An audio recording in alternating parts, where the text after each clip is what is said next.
Welcome to Chillin' 101. We hope this video helps. You begin by heating the vinyl to soften the adhesive so it releases cleanly.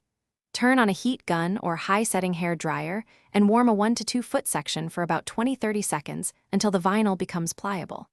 Use a plastic scraper at a low angle at a taped corner and lift gently. The heat loosens the glue and prevents tearing.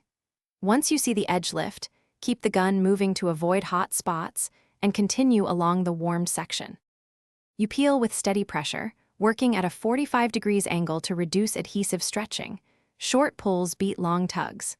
Whenever the vinyl starts to resist, pause and reheat that spot so the glue softens again. This prevents tearing and reduces residue. For remaining adhesive, apply a solvent like Goo Gone or isopropyl alcohol. Let it dwell for 2 to 3 minutes to break bond, then scrape gently with a plastic tool. Make sure to wipe away dissolved residue as you go to keep the surface visible. You finish by thoroughly cleaning the glass. Spray glass cleaner and buff with a microfiber cloth to remove any haze. If small adhesive patches remain, reapply solvent and let it sit longer, then use a corner of the cloth plus the plastic scraper to lift them away. Make sure to rinse any solvent residue so it won't smear. Troubleshooting tip: if the vinyl keeps tearing, reheat the area and peel more slowly in overlapping passes. Patience prevents scratches and leaves a clear finish. Thanks for watching.